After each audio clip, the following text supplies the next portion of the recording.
جب ہر طرف اسلام کا بول بالا ہوا اور خلافت علی منہاج النبوت قائم ہو گئی اور عدل اور انصاف اور لوگوں کا رہن سہن بود و باش، لوگوں کا معیار زندگی بلند ہوا، غیر مسلم دھڑا دھڑ مسلمان ہونے لگے، یہاں تک کہ مصر کے گورنر شریح بن حبان نے عمر بن عبدالعزیز کو خط لکھ دیا کہ اگر اس رفتار سے کافر مسلمان جو ہو رہے ہیں یہ جاری رہی رفتار تو پھر ہمارا جو ہم ان سے جزیہ لیتے ہیں، ٹیکس لیتے ہیں، ہماری رعایا میں یہ رہتے ہیں، تو پھر یہ آمدنی میں بڑی کمی ہو جائے گی۔ یہ عمر بن عبدالعزیز کو مصر کے گورنر شریح بن حبان نے خط لکھا کہ بہت تیزی سے لوگ مسلمان ہو رہے ہیں تو پھر ہمارے ذرائع آمدن جو ہے وہ کم ہو جائیں گے۔ آپ نے جو جواباً گورنر کو خط لکھا نا، وہ قیامت تک مسلمانوں کے لیے مینار نور ہے، اور حکمرانوں کے لیے بھی، اور حکمرانوں کے جو قریب لوگ ہوتے ہیں ان کے لیے بھی۔ آپ نے لکھا کہ حمد اور صلاۃ کے بعد اما بعد فإن اللہ تعالیٰ باس سیدنا محمد صلی اللہ علیہ وسلم داعیاً ولم یبعثہ جابیاً۔ آپ نے فرمایا کہ ہمارے آقا و مولا صلی اللہ علیہ وسلم کو اللہ نے دین کی طرف دعوت دینے والا بنا کر بھیجا ہے، اور حضور دین کی دعوت دینے والے وداعیاً الی اللہ، اور اللہ نے اپنے حبیب کو ٹیکس لینے والا بنا کر نہیں بھیجا۔ یہ آپ کے بعد پیش نظر رہنی چاہیے۔ گورنر کو خط لکھ فرمایا اللہ نے اپنے حبیب جو ہم بھیجے ہیں تو وہ اللہ کی طرف دعوت دینے والے، اسلام کی طرف بلانے والے ہیں، وَلَمْ يَبْعَثُوا جَابِيًا، انہیں ٹیکس لینے والا بنا کر اللہ نے نہیں بھیجا ہوں۔ فَإِذَا أَتَاكَ کتابی اور فَإِذَا كَانَ أَهْلُ الذِّمَّةِ أَسْرَعُوا فِي الْإِسْلَامِ وَكَسَّرُوا الْجِزْيَةَ فَاتْوِ كِتَابَكَ وَأَقْبِلْ۔ فرمایا کہ جب یہ میرا خط تیرے پاس پہنچے اور اس وقت بھی صورتحال یہی ہو کہ کافر لوگ، ذمی لوگ دھڑا دھڑ مسلمان ہو رہے ہوں اور ٹیکس میں کمی ہو رہی ہو، تو تیرے جیسا بندہ اب گورنر نہیں رہ سکتا۔ فتوی کتابہ کا واقبل، تو اپنا بستر بوریا باندھ کر فوراً معزول ہو کر مدینہ آ جا، بس تیری اب ضرورت نہیں رہی۔ یہ تو نے کیا بات کر دی کہ ہم ٹیکسوں کے لیے رکھا ہوا ہے ان سب کو کہ ہم ٹیکس لیں گے کافروں سے تو ہماری حکومت چلے گی۔ ہماری حکومت ٹیکسوں پر نہیں چلتی، اللہ اور اس کے رسول کے بھروسے پر چلتی۔ یہ کافروں کے ساتھ یاریاں لگا کر بڑے خوش ہوتے ہیں، بجائے اس کے کہ ایسا نظام قائم کریں کہ جس نظام کو دیکھ کر کافر کلمہ پڑ جائے۔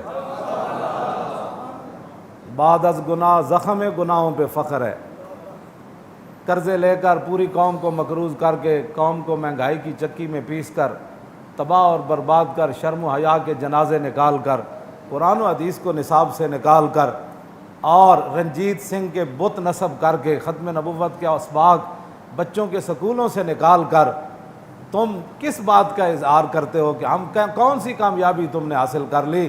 شاعر کہتا ہے بعد از گناہ زخم گناہوں پہ فخر ہے۔ ہاں جی، گناہ کرنے کے بعد جو گناہ کے زخم ہے نا ان پر فخر ہے۔ سب کچھ لٹا تھا، عزت اسلاف بھی بکی، سب کچھ بکا تھا، تو عزت اسلاف، ہمارے اسلاف کا تو یہ طریقہ نہیں تھا۔ کیوں جی؟ کتنا عجیب رد عمل تھا عمل کے بعد کہ احساس کم تری کے لیے برتری بکی۔ کتنا، یعنی ایک تو تم نے گستاخی رسول کو چھوڑا اور اس پر پھر تم اترا بھی رہے ہو۔ ہاں جی، کتنا عجیب رد عمل تھا عمل کے بعد کہ احساس کم تری کے لیے برتری بھی کی۔ تو بجائے اس کے کہ تم کافروں کو متاثر کرتے عمر بن عبدالعزیز کے دور کی طرح کہ لوگ کلمہ پڑھتے، تم خود جا کر کہتے ہو اسلام کے جو دہشت گرد لوگ ہیں ہم نے ان کو جیلوں میں ڈال دیا، اور وہاں کے جہادی جو گروپ ہیں ہم ان کو ختم۔ تم پھر کون ہو؟ توجہ، تم تو ریاست مدینہ کا دعویٰ کرتے ہو، تو ریاست مدینہ تو پوری کی پوری روحانیت پر کھڑی تھی۔ ریاست مدینہ تو پوری روحانیت پر کھڑی تھی، بتاؤ اس میں کون سی بات تھی جو دنیاوی بات تھی؟ وہ تو پوری روحانیت پر کھڑی تھی. وہاں تو حضور نے 2 دینار، ابو داؤد شریف کی حدیث ہے، نبی علیہ السلام نے تو 2 دینار والے مکروہ صحابی کا جنازہ پڑھنے سے انکار کر دیا. حضور نے فرمایا اس پر قرض تو نہیں؟ کہا جی 2 روپے، آج کے سمجھے 2 روپے نہیں تو 50 روپے ہوں گے، 100 روپے، 200 روپے ہوں گے. تو حضور نے فرمایا اس پر کتنا قرض ہے؟ کہا جی 2 دینار. فرمایا تم اس پر جنازہ پڑھو، میں پڑھنے کے لیے تیار نہیں ہوں. ریاست مدینہ کا تو جو 2 روپے کا مقروض ہے، حضور تو اس کے جنازہ پڑھنے کے لیے تیار نہیں. اور یہاں ہر پیدا ہونے والا بچہ کتنے کا مقروض ہے جی؟ 1 لاکھ تو پر ہر بچہ مقروض ہے. ریاست مدینہ کی باتیں کرتے ہو اور پھر قوم کے ساتھ یہ بھی کرتے ہو. کبھی اسلام کی اگر ریاست مدینہ میں تو اسلام کی ترجمانی ہوتی تھی، اور ریاست مدینہ میں جو بولی حضور بول دیتے تھے نا، جو فرمان فرما دیتے تھے، پھر اس کے بعد بات کوئی نہیں ہوتی تھی. جب صلح حدیبیہ کا معاہدہ ٹوٹ گیا نا، رسول اللہ کے پاس حضرت ابو سفیان آ گئے، معاہدہ جدید جناب اس کو پھر اس کی جدت کریں، معاہدہ دوبارہ 10 سال ہماری پھر جنگ نہیں ہوگی. حضور نے فرمایا میں نے بندے بھیجے تھے، تم نے غداری کی اور تم نے اس وقت میری بات نہیں مانی، اب معاہدہ دوبارہ نیا نہیں ہوگا، اب معاہدہ ختم ہے. جب حضور کے دربار سے وہ نکلے تو سیدنا صدیق اکبر کے پاس گئے، کہا کہ آپ سفارش کریں کہ حضور ہماری بات مان جائیں. صدیق اکبر نے فرمایا جو بات حضور نے فرمائی ہے نا، بات وہی ہوگی. پھر حضرت میں بات بولی کی کر رہا ہوں. پھر وہ حضرت عمر کے پاس گئے، کہا کہ آپ ہماری سفارش کریں خدا کے لیے، حضور مان جائیں کہ معاہدے کی تجدید ہو جائے. تو حضرت عمر فرمانے لگے آپ کو پتہ ہے بات وہی ہوگی جو حضور نے فرمائی ہے. پھر عثمان غنی کے پاس گئے، کہا کہ آپ تو بنو امیہ میں سے ہے، آپ ہماری سفارش کریں کہ رسول اللہ ہماری بات مان جائے. عثمان غنی نے فرمایا بات وہی ہوگی جو حضور نے فرمائی ہے. پھر مولا علی کے پاس گئے، کہا کہ آپ سفارش کریں، فرمایا بات وہی ہوگی جو حضور نے فرمائی ہے. پھر حضرت سعد کے پاس گئے، بھئی یہ حضور کی امی جان کے رشتہ دار ہیں تو حضور ہو سکتا ہے ان کا لحاظ کریں. تو حضرت سعد نے فرمایا بات وہی ہوگی جو حضور نے فرمائی ہے.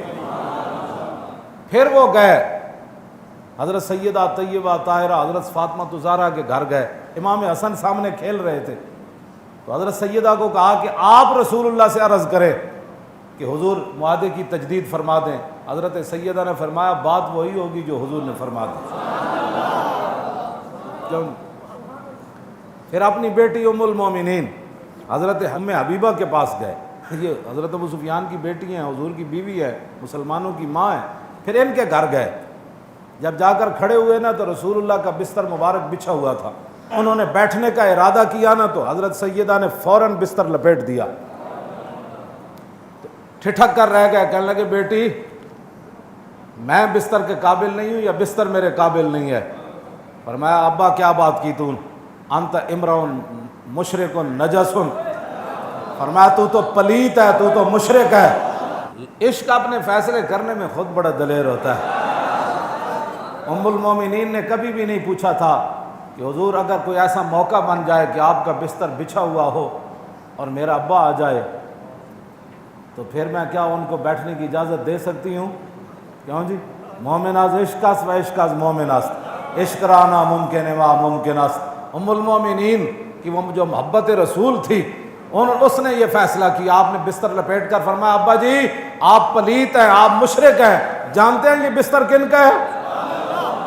بس لوگ کہتے ہیں جناب یہ بڑی تشددانہ باتیں کرتے ہیں، یہ بہت آگے نکل جاتے ہیں. میں نے کہا ایک طرف بیٹی کھڑی ہو، ایک طرف مکے کا سردار ہو، اور حضور کے بستر کا یہ احترام ہے تو حضور کی ذات کا کتنا احترام کرتے ہیں.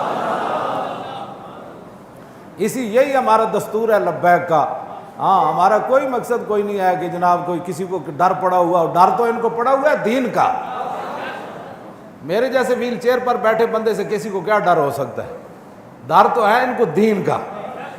ہاں وہ دین کا ان کو ڈر پڑا ہوا ہے کہ دین آ جائے گا تو پھر عمر بن عبدالعزیز کے پاس پھر ایک ہی سوٹ ہوگا. ہاں جی، پھر عمر بن عبدالعزیز کے پاس پھر ایک ہی سوٹ ہوگا. پھر عمر بن عبدالعزیز کی بیٹیاں پھر پیاز سے روٹی کھائیں گی. پھر 8 صوبوں سے زکوٰۃ تو پھر واپس آتی ہے نا جناب.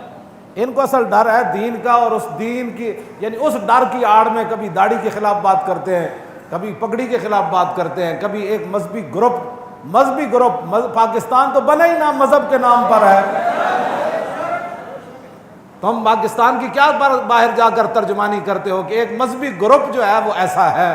تو پاکستان تو بنا ہی لا الہ الا اللہ محمد الرسول اللہ کے نام پر ہے. اس نعرے کو نکال دو تو پاکستان کا وجود کیا رہ جاتا؟ تم جتنا مرضی یہود و نصارہ کو خوش کرو، یہ ہم تو بار بار کرتے ہیں لیکن اس قوم کو سمجھ نہیں نہ آتی. حضور نے فرمایا جب بندہ گناہ کرتے کرتے اس کا دل سیاہ ہو جائے نا تو پھر کل کوز مجیخن، حضور نے فرمایا پھر اس برتن کی طرح اس کا دل ہو جاتا ہے جو اوندا پڑا ہو. اس پر مولوی خادم کی تقریریں کیا اثر کریں گی؟ جو برتن اوندھے کی طرح منہ لے کر جو ہماری باتیں سنتا ہے جی. حضور نے فرمایا اس کی لا یعرف معروفا ولا ینکر منکرا، فرمایا جب بندہ ایسی حالت میں چلا جائے نا تو اس کے نزدیک اچھائی برائی کوئی حیثیت نہیں رکھتی. تو ایسے لوگوں کو ہم نہیں سمجھا سکتے. صحابہ کے تو بات ہی وراء الورا ہے. انہوں نے جو حضور کا احترام کیا وہ تو سوچا بھی نہیں جا سکتا کہ انہوں نے حضور کا کیسے احترام کیا اور حضور کے دین کے لیے انہوں نے کیسے جان دی. اور میں نے جو آیات پڑھی ہیں وہ بھی رب نے فرمایا ایمان والو کیا میں تمہیں ایسی تجارت نہ بتا دوں؟ یا ایھا الذین آمنوا ھل ادلکم، ایک تجارت یہ بتاتے ہیں اور ایک قوم کو یہ دھوکہ دیتے ہیں. ایک اللہ کا قرآن فرماتا ہے ایمان والو کیا میں تمہیں، اللہ یہ فرما رہا ہے کیا میں تمہاری رہنمائی ایسی تجارت کی طرف نہ کروں کہ تمہیں دردناک عذاب سے بچا لے؟ تؤمنون باللہ ورسولہ وتجاہدون فی سبیل اللہ، تم اللہ پر ایمان رکھو اور اس کے رسول پر ایمان رکھو اور کیا کرو؟ وتجاہدون فی سبیل اللہ باموالکم وانفسکم، اللہ کے راستے میں جہاد کرو اپنی جانوں سے بھی اپنی مالوں سے. کیوں جی؟ ذالکم خیر لکم ان کنتم تعلمون، یہ تمہارے لیے بہت بہتر ہے اگر تم اس بات کو جانتے ہو. پھر اس تجارت کا نفع کیا ہوگا؟ یغفر لکم ذنوبکم ویدخلکم جنات، کیوں جی؟ پھر اللہ تمہیں ایسے باغوں کے اندر داخل کرے گا کہ جن کے نیچے نہریں جاری ہیں، ومساکن طیبۃ، اور پاکیزہ محلوں میں داخل کرے گا. فی جنات عدن، وہ پاکیزہ محل جو پاکیزہ باغوں کے اندر موجود ہیں. فرمایا ذالک الفوز العظیم، فرمایا یہ بڑی کامیابی ہے، یہ بڑی کامیابی ہے. امریکہ سے کے دورے کرنے کے بعد بڑی کامیابی نہیں، جس کو قرآن بڑی کامیابی کہتا ہے وہ یہ ہے کہ وتجاہدون فی سبیل اللہ باموالکم وانفسکم، کہ اپنا مال اور اپنی جانیں اللہ کے راہ میں قربان کرو، اللہ کی راہ میں قربان کرو، اللہ کی راہ میں قربان کرو. اللہ کا تو نام ہی نہیں لیتے. ہم یہ کر رہے ہیں، ہم یہ کر رہے ہیں. مزید ویڈیوز اور اپڈیٹس کے لیے یوٹیوب پر علامہ Khadim Hussain Rizvi official channel subscribe کریں اور بیل آئیکن پر بھی کلک کریں.